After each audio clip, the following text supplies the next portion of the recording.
தாவீதை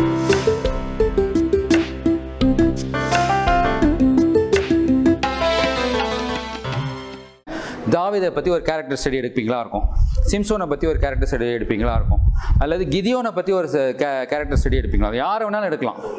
ஆனால் எந்த கேரக்டர் ஸ்டடி எடுத்தாலும் அதில் இருக்கக்கூடிய இயேசுவின் தன்மையை நீங்கள் வெளியே கொண்டு வரல அப்படின்னு சொல்லி சொன்னால், வளர்ந்து வருகிற நாட்களில் நீங்கள் சத்தியத்தை மறைச்சிட்டதாகவும் பைபிளில் குறை இருக்கிறதாகவும் பைபிள் பரிபூர்ணம் இல்லைன்னு மக்கள் சொல்லுவதற்கு உங்கள்கிட்ட பதில் இருக்காது. அடிக்கடி நம்ம இங்கே வரவங்களுக்குலாம் நான் சொல்லிக் கொடுப்பேன், ஆண்டவருக்கும் பைபிளுக்கும் நீங்கள் உதவி செய்ய தேவையில்லை. நீங்கள் ஆண்டவருக்காக வக்காலத்து வாங்கக்கூடாது. ஆண்டவருக்கு நல்ல பேர் வாங்கிறதுக்கு, இயேசுக்கு நல்ல பேர் வாங்கி கொடுக்கறதுக்கு நாம் முயற்சி பண்ணக்கூடாது. உள்ளது உள்ளபடி தான் சொல்லணும். பைபிளில் இருக்கக்கூடிய மிக முக்கியமான ஹைலைட் என்ன தெரியுமா? எல்லாமே ஓப்பனாக எழுதியிருக்கும். அதுதான் அதனுடைய ஆத்தென்டிசிட்டி. தாவீதை பற்றி உங்களுக்கு தெரிஞ்சதெல்லாம் என்னன்னு சொன்னேன். சின்ன வயசுல என்ன சொல்லி கொடுப்பீங்க பசங்களுக்கு தாவீதை பற்றி? சிங்கத்தை கொன்னார், கோலியத்தை கொன்னார், அப்புறம் ஆடு மேய்ச்சவரை ஆண்டவர் ராஜாவை மாக்கினார், தாவீதை அழைத்த தேவன் உன்னை அழைப்பார் அப்படின்னு சொல்லிட்டு என்ன பண்ணிடுவோம், உற்சாகமாக சொல்லிட்டு வந்துடும். யூத் மீட்டிங் வந்த உடனே என்ன சொல்லுவோம் தாவீதை பற்றி? அவர் உப்பரிகையில் நடந்து கொண்டிருந்தார், அங்கே இந்த பத்சேபாவை பார்த்தார், நீ தாவீதை போல இருக்கக்கூடாது அப்படிமா. என்னங்க நீங்கள் தான் சண்டே ஸ்கூலில் தாவீது மாதிரி இருக்கணும், நீங்கள் இப்போ வந்தவொடனே தாவீது மாதிரி இருக்கக்கூடாதுங்கிறீங்க. அவன் பத்சேபாவை கூட வச்சுட்டு அவங்ககிட்டயே லெட்டர் கொடுத்து அனுப்பிச்சு அவனையே கொல்ல சொல்லி சொன்னான், don't be like David. So ஒரு கேரக்டரை நீங்கள் எப்பொழுதுமே பர்ஃபெக்ட் கேரக்டர் கொண்டு வரவே முடியாது. அந்த மனிதனுடைய வாழ்க்கையிலிருந்து இயேசுவை கொண்டு வருவதற்கு எல்லா கேரக்டர்ஸ்லையும் இயேசுவை உங்களால் பார்க்க முடியும். இது இல்லாமல் நீங்கள் சுவிசேஷத்தை சொன்னீங்கன்னா மாட்டிக்குவீங்க.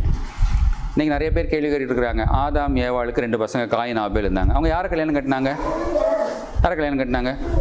வேறு யாரும் மனுஷரே இல்லைங்கிறீங்க. யாருங்க கல்யாணம் கட்டினாங்க எல்லாம் கேட்பாங்க. எல்லாம் என்ன சொல்லுவீங்க? என்ன சொல்லுவீங்க? Now we are going to get some bigger picture. ஆண்டவரை பற்றி ஒரு பெரிய வரைபடத்தை தெரிந்து கொள்ள போகிறீர்கள். இதுதான் உங்களுடைய கண்ணோட்டத்தையே மாற்றப் போகிறது.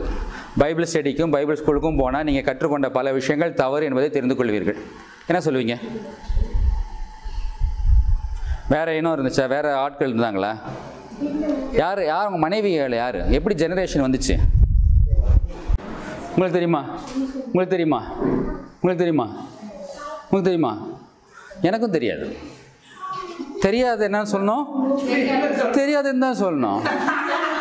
தெரியாத ஆண்டவருக்கு போய் ஹெல்ப் பண்ணுற மாதிரி கதை சொல்லக்கூடாது. கண்டிப்பாக ஆண்டவர் தெளிவாக சொல்லியிருக்கிறார், ஒரு மனுஷன் மூலமாக ஆவி அவர் இடத்துல பரிபூர்ணமாக இருந்தது, பின்ன ஏன் அவர் ஒரு மனிதனை படைத்தார்? பக்தியுள்ள சந்ததியை ஏற்படுத்தும்படி தானே.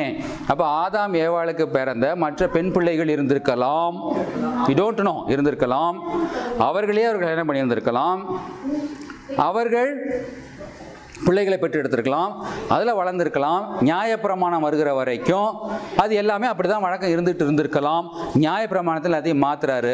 ஆமாங்க, அவர் அக்கா தங்கச்சியை தான் கல்யாணம் பண்ணியிருக்காருன்னு சொல்லக்கூடிய தைரியம் நமக்கு இருக்கணும். அதனால் என்ன? ஏன் ஆதாமுடைய மனைவி யார்? ஆதாமுடைய மனைவி யார்? இது என்னங்க கேள்வி? எல்லாருக்கும் தெரியுமே. எங்கேருந்து வந்தாங்க அந்த அம்மா? இப்போ ஆதாம் அவரே கல்யாணம் பண்ணிக்கிட்டாரா? அவருடைய ஒரு பார்ட்டியை கல்யாணம் பண்ணிக்கிட்டாரா? இதெல்லாம் சில விஷயங்கள் நமக்கு புரியாதுங்கிறத முதலாவது புரிஞ்சுக்கணும். நீங்கள் பைபிளை படிக்க சில விஷயம் எனக்கு புரியாது, ஆனாலும் அந்த புரியாததுனால இயேசுவின் மேல் இருக்கிற நம்பிக்கை விசுவாசம் ஒரு நாளும் எனக்கு குறையாது அப்படின்னு நீங்கள் தெரிந்து கொண்டால் ஒழிய நீங்கள் ஊழியத்தை, நல்ல தாக்கத்தை உண்டாக்கக்கூடிய ஊழியத்தை செய்யவே முடியாது. இதுதான் காட்ஸ் பிளான். கேள்வி கேட்கறது உனக்கு ஒன்றும் ரைட் கிடையாது. ரோமர் 9 நாங்கள் அடிக்கடி அதை தியானிப்போம்.